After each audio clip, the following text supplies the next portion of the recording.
What is going on, YouTube?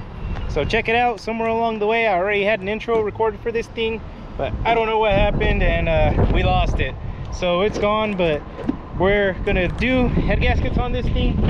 That's what this video is about. Obviously it's already done here. I already have it on the lot. I had it detailed, but then I took it fishing, so I like to drive the cars, you know. But it came out pretty awesome, and it runs and drives great, guys. So you guys stay tuned and we'll get the head gaskets done. First thing I'm gonna start doing is by draining my fluids. I'm gonna drain my oil, drain my coolant. It's got a little drain somewhere over here. There it is. So you just got to twist that little thing and it starts peeing the coolant out of there. And then next step is going to be dropping your exhaust. So you got 3 bolts here, 1, 2, 3, and then you also have 3 on each cylinder head. So 1 up there, 1 right there, and 1 over here in the corner, and same thing over here, 1 in the middle and 2 on this side here. So let's go ahead and do that. And then while I'm down here, I'm probably going to loosen everything up I need to on the bottom. So I'm going to probably do this radiator hose, loosen up these bottom valve cover bolts, and probably some timing cover bolts here. And that's how we get it done a little bit faster. Oh yeah, and before you drop your exhaust, make sure you unplug your O2 sensors from up top, so that way you don't yank the wires out. So let's get to that, guys, and that's how I'm going to start.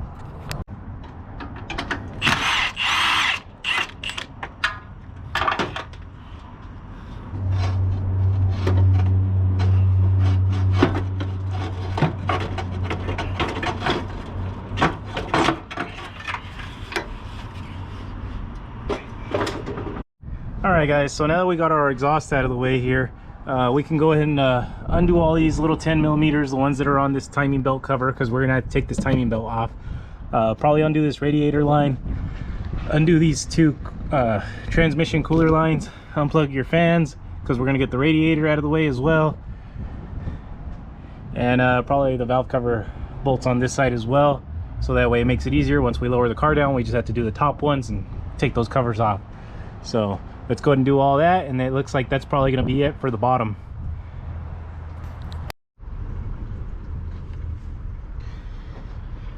Alright guys, so while our coolant is draining down there, I'm going to go ahead and start taking off this alternator on all these belts here, and this AC compressor and that power steering pump. We got to get them all out of the way, so that way we can remove the heads. So I'm going to go ahead and start doing that, and I'll just put you guys on a quick time lapse.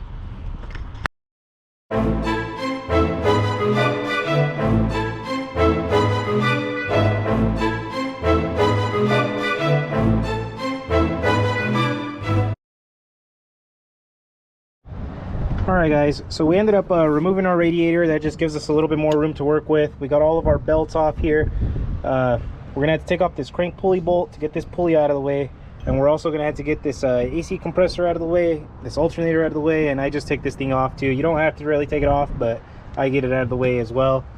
But we got to disconnect our battery before we do any of that, so that way we don't short out our alternator positive here on anything on the engine block. So I'm going to go ahead and do all that. And then I think our next step is going to be getting that intake off.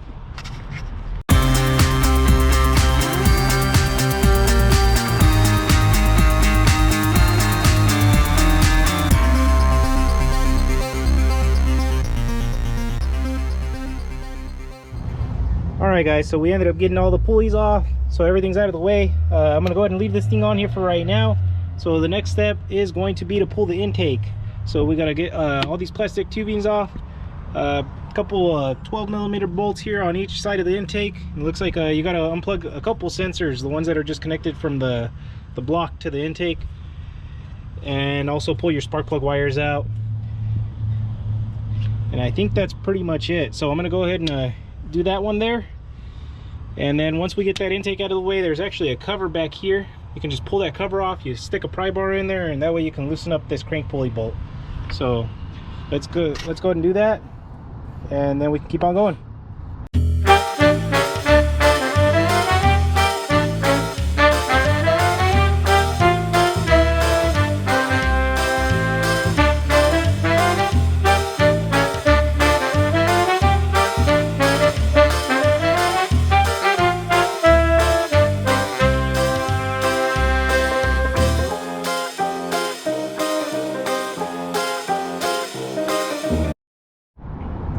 All right guys, so just a quick breakdown of what happened here. You got 3 sensors on each head. Looks like you got 3 on the front of this one. You got 3 on the block here that you got to disconnect, and you also have the 202 sensors that you got to unhook from the block itself. But then you got those same 3 sensors on the back of this head back here that you got to disconnect.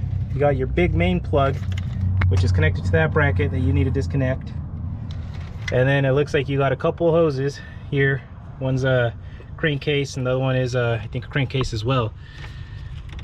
Then on this side over here, you got your 2 fuel lines, your pressure and your return. This thing, I'm going to tell you guys right now, is a pain to get off. Okay, you have to use one of these plastic fuel disconnects, and I found that that's the only one I can get to fit in there. And you can actually get one of these here to fit under there. This fuel line, actually, when it's connected, is connected all the way up to this second bump there, and it is a pain, and I mean a pain to get in there, but it does go in. That's the only way I've ever been able to disconnect those. So, and then aside from that, we just got our brake booster line here that was connected there, and I think that's about it, guys. So the last thing I got to do is unscrew this EGR from right here. You can see where my finger's at. So that one's kind of hard sometimes, but it looks like this one's going to be pretty easy. Oh, and you also have 2 coolant lines on your throttle body. So you got one that hooks up here to the top, and the other one is actually down here on the bottom. So right there, guys. So that's everything you need to disconnect. I'm going to go ahead and undo this EGR, and then you can go ahead and start unbolting your 12 millimeters. It looks like you got 4 on each side. So I'm going to take that one off. I'll unbolt those 4 on each side, 4 there and 4 here. 2, 3, 4 right back there. So, and then that whole intake assembly should just come straight up and out of here.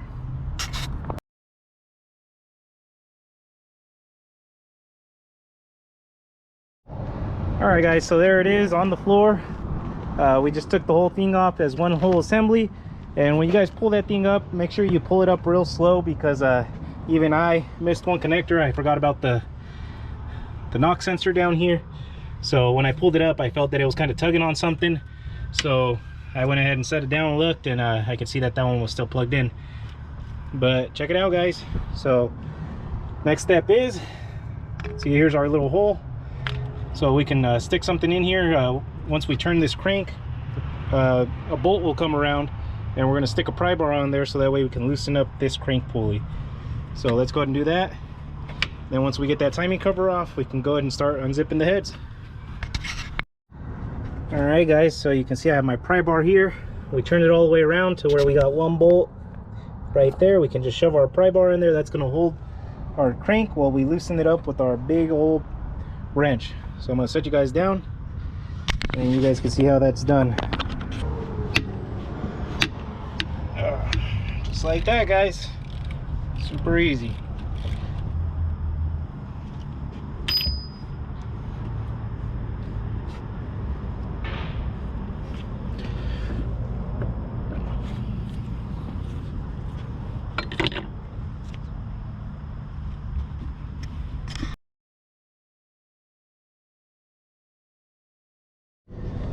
Alright guys, so now what we're going to do is we're going to set our timing belt on top dead center here. So you got to look at your timing marks. It looks like we got one there, and that one's actually got to line up with this little crack here. We got the one on the crank, which is actually, it looks like it's going to be 180 off, so because it's already lined up. So then we got a mark here, and the mark on the crank, and there's actually one here on the front too. But we also have our other one down here. So like I said, we're about 180 off, because this one down here needs to line up with this slot here. So we're just going to go ahead and turn this thing. I put the bolt back in there, and we're going to go ahead and turn it. It's like one full revolution, huh?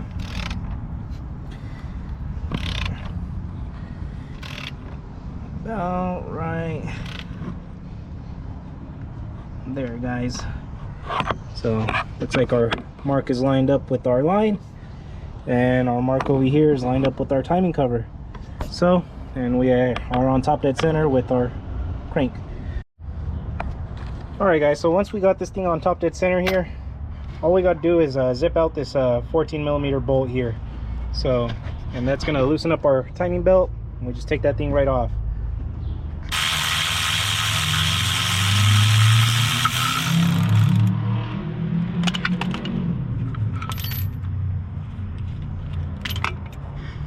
Make sure you don't lose these things here. The washer goes on first, and the rubber O-ring holds the washer on. So take your timing belt off there, guys, just like that. There you go.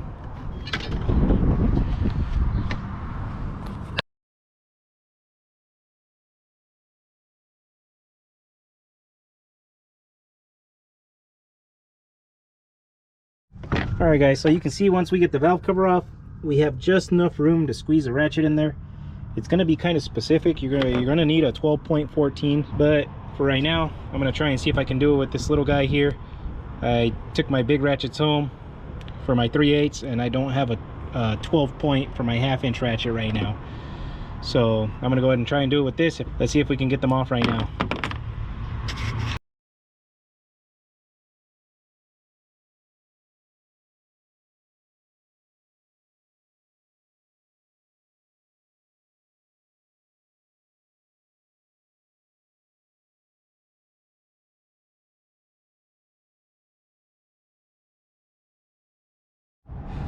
All right guys, so as you can see, the loosening and tightening of the head bolts is actually not a hard part. I actually got one of them all the way out. The hard part is actually getting this head out with those head bolts in there, in the head. So the trick is kind of have them maybe, you know, a 1/4 inch away from anything, and then you kind of just pull the head and lift it up slowly. So we're gonna go ahead and try and do that, and you guys are gonna watch me struggle doing this.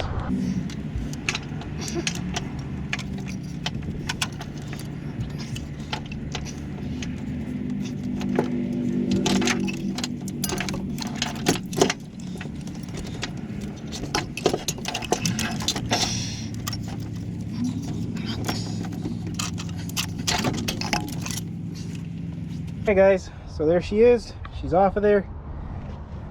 There she is.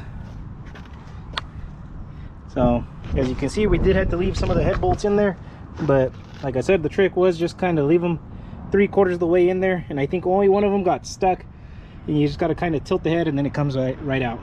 So now what we're going to do is we're just going to rinse and repeat on this other side here. So I'm going to go ahead and just put this one on a time lapse. We'll get it off and pull it out.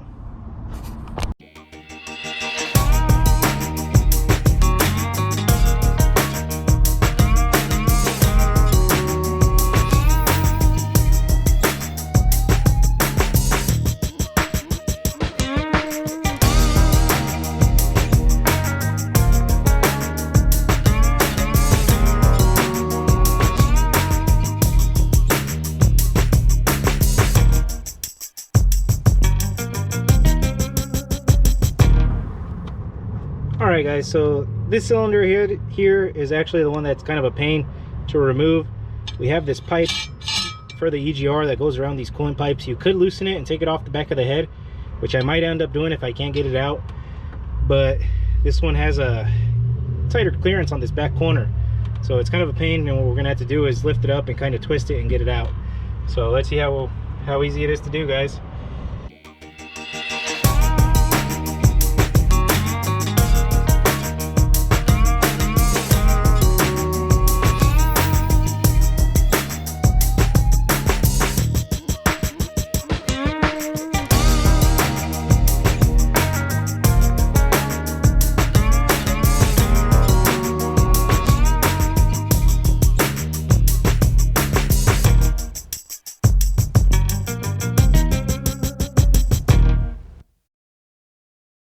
So there you go, guys. She's off of there. There's our head gaskets.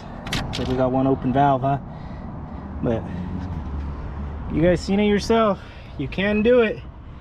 Take the cylinder heads off. Well, they are in the car. So like I said, I don't know if it saves you much time or not, because I mean at this point all I had to do is take off 2 bolts and I think 6 around the bell housing and take the starter off on the torque converter bolts, which are pretty simple to get to right there. You know, so maybe another 15-20 minutes to work, but then you got to pull the cherry picker out, you know, hook up your chain and everything and get that engine out of there. But then you can, it's a much quicker process of zipping those bolts out. So I mean, I don't know, it's kind of a toss-up, but just letting you guys know you can do it. In case if you don't have a cherry picker, you can do it without a cherry picker, you can do it in the car. So I think that's gonna be it for today. I'm probably just gonna clean up the cylinder heads, and we'll have a part 2, how to put it back together. So remember, stay up, hustle hard.